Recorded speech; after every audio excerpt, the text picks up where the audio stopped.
This is Soulpreneur, the space where strategy, spirit, and soulful leadership meet. I am Ezewani Abi, and here we have conversations for purpose-driven founders who want profit but also want balance and peace. Join us. Hi, my name is Ezewani Abi, and I'm speaking with Katrina Thompson today. Hi, Katrina. Hello, how are you? I am well. How are you? I am great. So glad to be with you this evening. Thank Excited you. about what we're about to talk about. Thank you. Thank you. I'm so glad you honored my invitation to come have a quick chat with me here on Soulpreneur. As I mentioned really briefly, I am an entrepreneur myself, trying to connect with other entrepreneurs and just talk about really business balance, life, business planning, keeping yourself really centered while you're also growing your business and things like that. So we're just going to have a casual chat today. Okay. Sound good? Yes. Awesome. So let's get started. What sort of business do you have, or what exactly do you do? Oh, goodness. That's a great question. I'm actually a serial entrepreneur, which I Ooh, think most entrepreneurs are. We unfortunately. definitely believe in multiple streams of income. Yeah, for And sure. so we have the Tamale Shack, a food trailer that we recently expanded into the Texas area, the Houston, Texas area. It is originally based out of Mississippi. Oh, wow, nice. Yes, out of Mississippi. So I'll have to give you a story about that. For But sure. we've had the food trailer now for about 5 years. The growth has been very, very exciting. But our very first business is we've been in childcare, Oh, homeschooling. okay. Yes, I am a homeschool mom to three boys. Wow. Their ages are 16, 14, and 7. And my husband and I, along with my sister, has always been their first choice for education. Nice. Okay. And so about 16 years ago, we started our own childcare center. So we're in the process now of building our very own homeschool. Fantastic. So I have questions about that, but I'm not I don't want to derail from the tamale shack, but quick Yes, question. from So the when you say tamale building, shack. yeah, but when you say building a homeschool, so essentially you have a curriculum, a project of like a plan that you give to other Yes, people, or yes. you invite other We people had to your already space. been, yes, yes. We were what most parents, and I live here in Pearland, Texas. Okay. And so we were what most parents would call the best of both worlds. We were childcare as well as we were able to offer private schooling. Nice. And before having children, my husband and I decided that we were going to homeschool. And so once we had them, that's the path that we chose. Yeah. We then started offering it to other parents who saw it as a great option for them. And it just grew. And so back in May, we just decided to step out on faith because we were in a lease property for those 16 years. We decided, well, Wow. you know what? Ownership is the way to go. Yeah, So we are absolutely. in the process now of finalizing on our own facility to launch the Vine Homeschool. Congratulations on that. And I do agree Thank on this too. Yeah. you. Thank I you. But absolutely it agree on those principles. yes, Yeah. yes, yeah, they have really, it has really impacted our kids' lives. And so what we've been able to do is really create real world experiences to Hmm. help them grow that they wouldn't be getting in the classroom. And so that's another added plus to Tamale Shack. Okay. Tell me, expand on So that. I ride. Listen, let me tell you, it's so funny. And when people see them out, Uh-huh. when they think they should be in school, they'll automatically say, y'all must be homeschooled. Right, right. Of course, because the schedule is very different. Exactly, Yeah. exactly. But Tamale Shack was created or started, oh my goodness, back in 2015.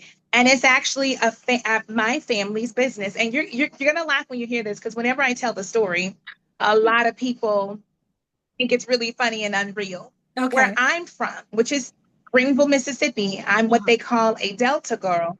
If Okay. you were to come to Mississippi, 9 times out of 10, you would purchase your tamales from Black person.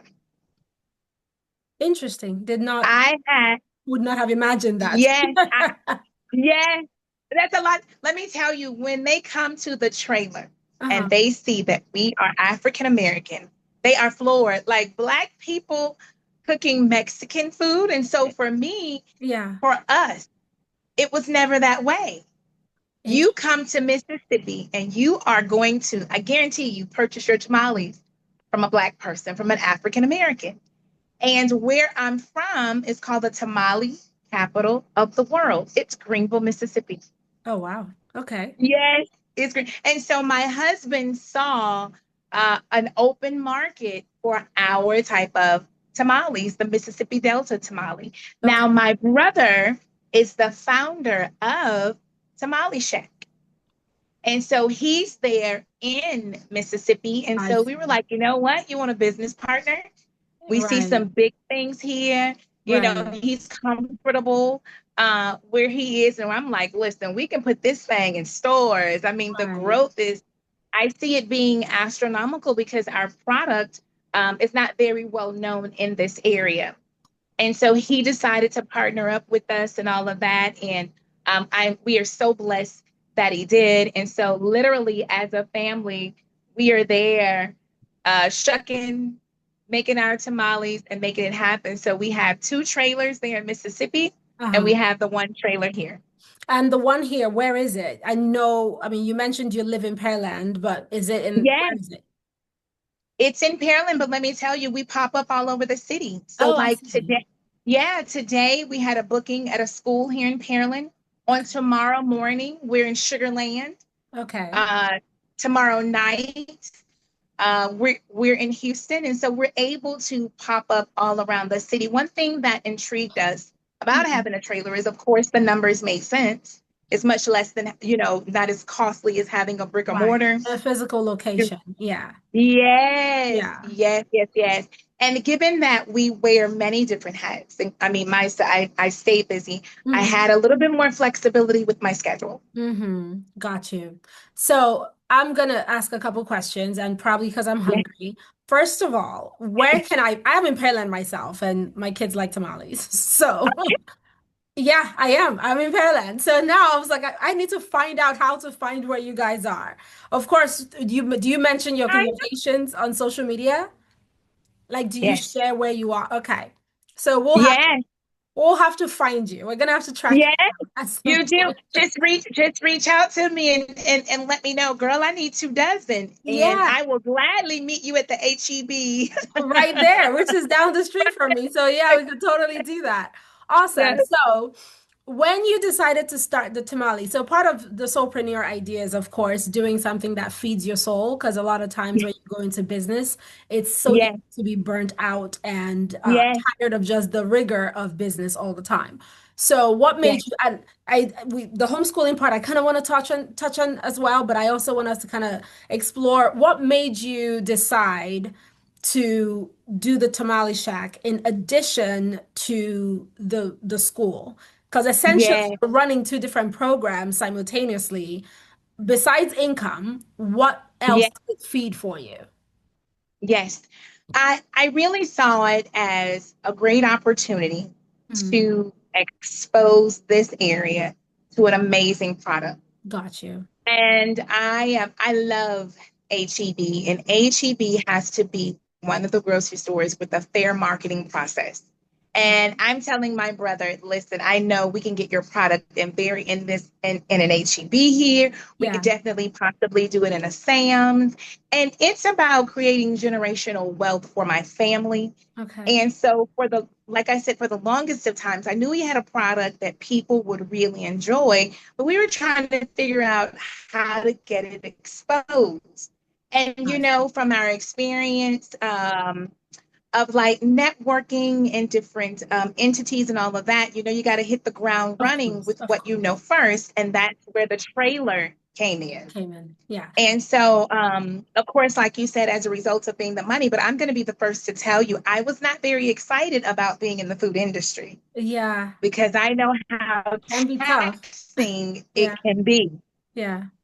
Yes, I know how taxing it could be, but just being able to still work and grow this business with my family, with my Mhm. husband, and with my kids, that was one of the driving forces for us stepping out on faith and pushing forward with it, even though our schedules were already busy. Yeah. I wanted to be able to, I guess for me, it's multifaceted. I wanted to be able to show my kids another side of entrepreneurship, of Hmm. how you can leverage your time, as well as teach them basic skills of money, finance, getting paid, all of that. So everything that my husband and I have done, we've kind of centered our kids around it. Okay. So even when we were in childcare, I would encourage my boys when as they got older, to take the time to read to the smaller ones. You know what I mean? And Nice. that teaches Nice. compassion, that Right. teaches growth. That's a helping hand. So I always try to find a way to teach them a skill that I know that they're going to need. Now, most people would say, "Well, gosh, Katrina, you go a little bit too far." We're creating the businesses for them, but Right. it's like the best of both worlds. It creates an additional stream of income for us, and it's giving them life lessons that they need. Right. So they are actively involved in the management of the business. They're Yes, okay. yes. Right. Yes, we have one that I've coached, taught, and trained on how to work the register. He figures out the daily sales and all of that stuff. And then I have another one who's on the grill. So he goes through and he cooks the food. Nice. After we finished our pop up today, we restock. So they go through the restocking. I'm asking them what is needed. They now go to the store with me, and we're working down the list on everything that we need to be able to supply the trailer. So we do all of that together. That is awesome. I mean, that's impressive, one, to be conscious about the process of creating that for your family and also involving them. I'm an Yes, entrepreneur myself, two young kids, and it's one of those things where I think, okay, how do I actively start getting you interested in this yes, space? But yes, beyond interest, also getting you involved in what I do so you have an idea of what it takes to do something yes, on your own, right? Because yes. we can't always rely on a job. So there has to be that No, space of learning and doing something for yourself by yourself. That's yes, awesome. So yes, back to the yes. soulpreneur aspect of this thing, the soul vision. Okay. How do you take care of you, right? There's the Uh-huh. visioning, there's the planning, you're looking out for the family, you're putting things in place, you're running multiple things. It's fantastic, but how do you implement your well-being and your self-care just to make sure that you have the longevity, your mind and body, to go this long mile and do this for the next few decades and all of that? Is that process Yes. for you? That's a great question, because let me tell you, I suck at that at first. Mm, And I'm still working on it, as a woman, but as a Black woman, yeah, we pour our all into right. what we do, and we make sure that we are last Mm-hmm. in taking care of ourselves. Mm-hmm. And let me tell you, I'm going to be very transparent and share an aha moment with you. I don't know if it was an aha moment, or I don't know if you've ever heard Oprah say you have these aha moments and then you hit a brick wall. Yeah, yeah. Yeah. A whisper and then it So becomes yes, a big brick on your head. Yeah. and it becomes a big brick on your head. Yeah. This time last year, things looked very different for me. Hmm. I was diagnosed with cancer, Oh wow. and it blew me away. It blew me away. I went to the doctor back in May of last year for a chest pain that I had been having for about a week. Now, mind you, I had had this chest pain for a week, and it was growing, growing. It was getting worse until I finally go, listen, honey, I'm going to run up here, look to the HCA right up Yeah. here. Pretty sure it's nothing. They're going to send me home. So I go in, I tell them I'm having chest pains. They give me an EKG, nothing. Everything looks good. Doctor says, I'm going to err on the side of caution, Hmm. give you a CT. So he gives me a CT. I'm laying in the bed. The pain is starting to subside. And he comes in and he goes, Mrs. Thompson, do you know you have a mass on your thyroid? I'm like, no. He's Right. like, ma'am, you haven't experienced any kind of pain, hoarseness, nothing at all. And I'm telling him, no, I have not. I'm just fine. He said, well, this mass is measuring at about 2 centimeters. Wow. And I couldn't believe it. I had no symptoms at all, or what I thought were no symptoms because 2 days after Yeah. leaving that hospital, I had blisters to form on the left side of my body, which turned out to be shingles, Oh, wow. which turned, I later learned that shingles was just my body's way of notifying me that I Finding. had cancer. Wow. And so it definitely it took me aback. I am always doing something. I'm always on the go. I'm always making sure everyone is taken care of. And for 12 weeks, I could not move. Just sat still. Yeah. Shingles had, as my mother would say, I wouldn't wish it on my worst enemy. I Mm. couldn't function. All I could do was lay down, and I couldn't do that comfortably. Well, in the midst of all of that, you have time to reflect, Of course. you have time to meditate and allow God to speak to you. Of course. So, also in going through that journey, because I had the shingles, I had to battle that for 2 months before I was able to take care of the mass that was growing in my throat. Hmm. I finally found a great ortholaryngeologist right down there, of course, in the medical center in Houston. And we didn't know I had to have an ultrasound, a biopsy. Biopsy came back inconclusive. We didn't know for sure what it was, but they were assured that it was cancer. Hmm. Mind you, I'm still praying because God, it just feels like a cyst. There's no way I can have cancer. Right. There's no way I would be going through this. There's no way. So of course, mentally, I was all over the place. Had the surgery on September the 11th. On September the 18th, I got the results back, and not only was it cancer, but it was a very rare one called medullary thyroid cancer. Oh, So that took me back even more. So just the process to your care wow. with Right. medullary thyroid cancer is so scary. It could be genetic or it could be sporadic. If it was genetic, then they would have had to test my siblings as well as my kids. If they had the genetic mutation, Hmm. that they were going to have to get their thyroids removed. Oh, it was a whole session just this time last year. Wow. And let's see, it's the end of September. So this time last year, it was 2 weeks after the surgery. My neck completely black, scabbed over. I had a tube hanging out the side of it. Oh, it was very dramatic. Wow. And all the while, I'm just praying to God and promising Him that I'm going to take my time, that I'm going to rest, that Right. I'm going to read my word and replenish myself. Right. And so by the time December came and I was able to get an appointment with MD Anderson, it was on December the 18th, the exact 90 days from finding out what type of cancer it was, I no longer had it in my body, Wow. completely gone. Wow.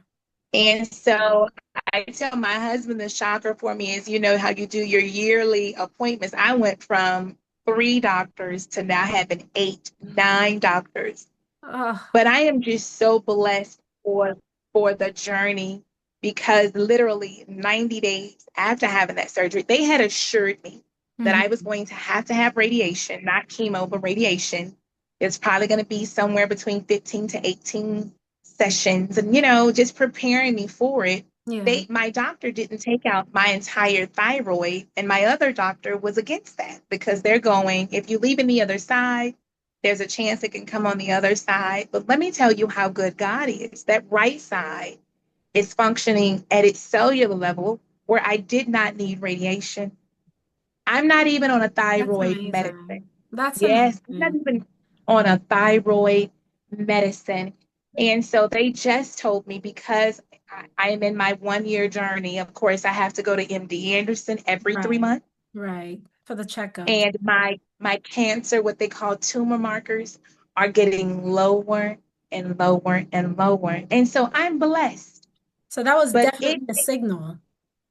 It's that definitely was a definitely signal for you I to, agree with you. right. Because you can still grow, but be intentional with self, right? It's Yes, the challenge is sometimes it's so easy, as you said, to forget self in the process of yes, growth. yes, And that's sort of why I want to have these conversations and put it out there and also get, build Yeah. a community around this concept where you can still grow but be very intentional with But be, yourself, understanding yeah, that you are a vessel for your family. You're a vessel to get them to a certain space of life. yeah, And God needs you to be okay and to be well while you're doing that and navigating that process. Thank you so much yeah, for sharing that. I'm yeah, sure someone else will hear this and understand that they need to take care of themselves as well as part of the process. yeah. It's so easy to be distracted. I mean, I have a similar It's so situation. Yeah, it's so easy to be, and before you know it, you're 2 years down the line, 3 years down the line, and your schedule is tough. tough. And you're yes, Yeah, and yes. And you don't get to care for yourself, forgetting and that you the only don't, reason everything exists is because you are able to it's make it because happen. of you. Yeah, Yes, because of you. yes, it's Yeah. because of you. Well, thank you so much. I know we just blocked about 30, 15 to 30 minutes. As I said, it's just have a brief conversation, get to know about Yes, you, about your business, and we can always circle back and have more conversations as the business grows. As I yes. said, I will for sure find where you are so I can come get some tamales. Sounds yes. The lady we go to is too far and you're in Pearland. So it would be awesome to get a chance to connect in person and I'll be on the lookout for your business. Thank you so much for your time. It was an Of absolute course. pleasure talking to you and hope to see you soon. Yes, ma'am, you will. Thank you so much for the time. Awesome. Awesome. Okay.